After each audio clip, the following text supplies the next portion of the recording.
Hi everybody, I'm Antoine Pelletier. I'm the audio director for UFC Undisputed 3, and we're going to discuss some of the finer details of what we've done to improve the audio experience on this year's iteration of the game. So one of the core principles behind the quality of the play-by-play experience that we try to achieve on UFC Undisputed resides in the way that we acquire the content.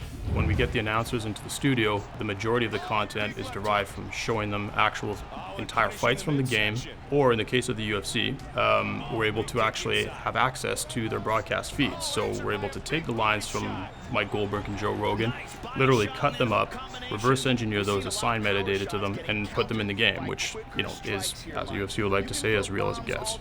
But if you're getting tagged by a faster fighter coming in, it'll throw you off over and over.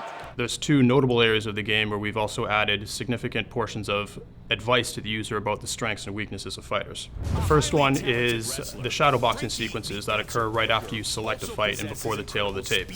During these portions, Mike Goldberg will detail strengths and weaknesses of these fighters and where they're from and who they train with. BJ Penn, not once, but twice. And then, of course, we have fighter entrances in the game this year. So as the fighters are coming out, Joe Rogan will give his take on fighters' three strengths.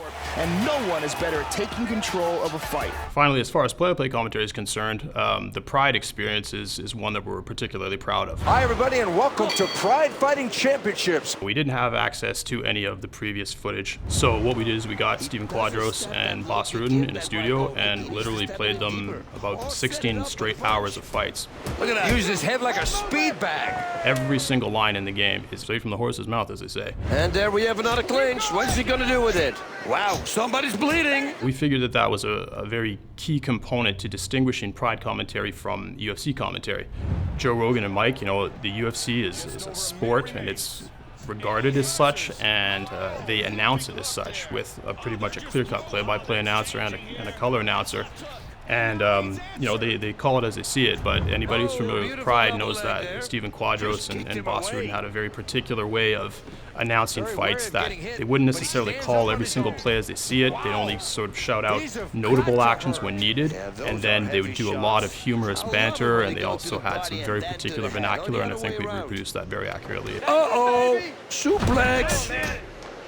Oh, and that's not canvas what we're hearing right now.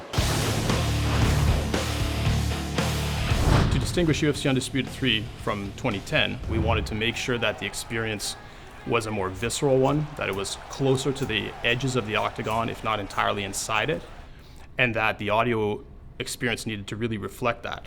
Ultimately, the entire 5.1 surround sound mix is tailored around the idea of being both inside the octagon and being a broadcast spectator. So we wanted to make sure that we made a major emphasis on grappling Foley. So when the fighters themselves grapple and practice jiu-jitsu and attempt submission attempts and roll and change positions on the ground, we really wanted that to be a tangible experience. Another initiative we took was to distinguish the impact of strikes and collisions between fighters in various weight classes. So if you're taking Brock Lesnar in against Shane Carwin, you're going to hear nothing but thunderous impacts. Whereas if you take Joseph Benavidez in against Demetrius Johnson, you're going to definitely hear lighter sounds and just a snappier approach to that sound. When you get the game, try playing different guys, you should really feel a tangible difference in the impact and the collisions between fighters of different weight classes.